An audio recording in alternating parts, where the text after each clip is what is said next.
Olá, boa tarde. Hoje, sexta-feira, nossa aula de História.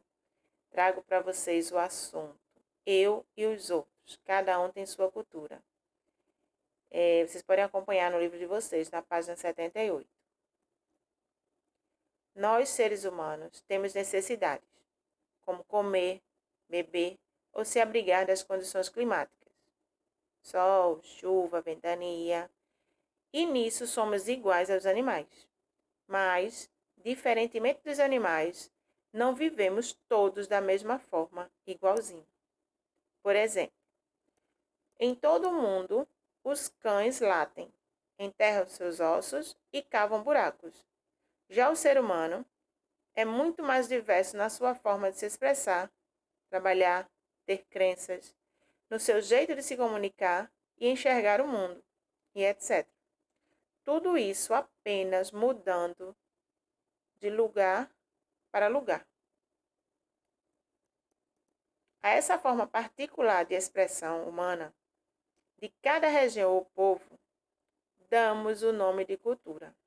O que define como cultura de um lugar são fatos e as pessoas que passaram e permaneceram nele.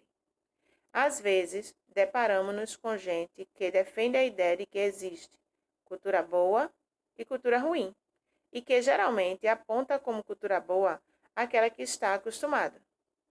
Devemos nos afastar desse pensamento, pois isso nada mais é que preconceito. Imagine que ruim seria se um colega da classe não quisesse sua amizade apenas por ser de uma cultura diferente da sua. Você não ficaria triste? Não se sentiria desrespeitado? Não devemos dispensar aos outros tratamento que não desejamos para nós. Muito pelo contrário. O respeito que desejamos para nós é justamente aquele que devemos dar aos outros. Brasil de vários povos e culturas. Historicamente, o Brasil é uma junção de vários povos e culturas variadas. Algumas trazidas de fora, outras criadas aqui. Desde a colonização até os dias atuais, as pessoas e as culturas do nosso país se misturaram de tal forma que não podemos escolher apenas algum povo ou região e dizer que ali é a expressão máxima do Brasil. Mas nem sempre essa ideia era considerada verdade.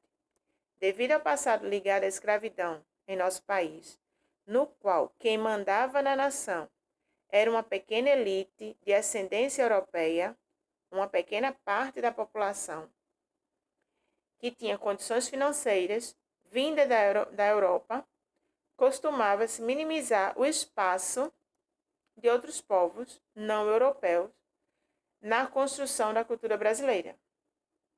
Além de preconceito, isso gerava grande desigualdade social. Com o passar do tempo, felizmente, esse cenário está se revertendo. As culturas das antigas ditas minorias agora estão sendo abraçadas como parte do ser brasileiro.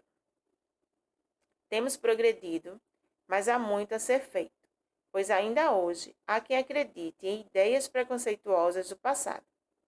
Devemos ser sempre firmes e zelar para que, onde quer que estejamos, apenas a igualdade seja a regra maior para termos um presente justo e um futuro promissor.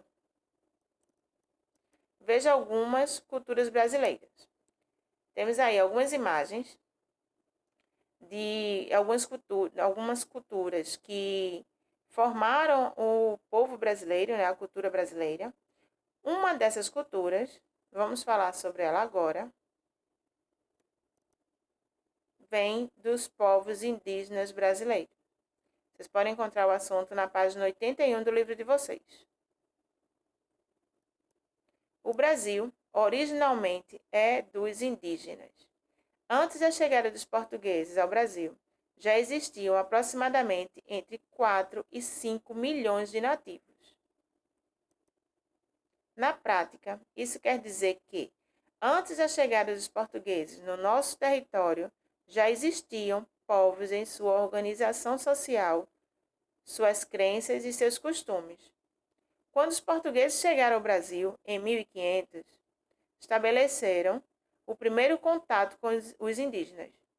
Atualmente, só sabemos algo sobre os indígenas que habitavam o Brasil antes de 1500, devido a uma carta de Pero Vaz de Caminha, escrivão da expedição dos primeiros portugueses que aqui chegaram, além de escritos feitos pelos jesuítas posteriormente. As cerimônias são rituais de extrema importância para os indígenas, que, em dia de comemoração, pintam o corpo com uma tinta encontrada na natureza, mais especificamente extraída da semente da planta urucum, que, quando são trituradas, liberam um caldo de cor avermelhada. Está aí a imagem da semente de urucum. Como todo grande grupo de pessoas, os indígenas também têm seus líderes, que são o pajé e o cacique. O pajé é o sacerdote e o curandeiro da tribo, que conhece todos os rituais e as ervas da região que habita. Está aí a imagem de um pajé. O cacique é um chefe que organiza e orienta os indígenas.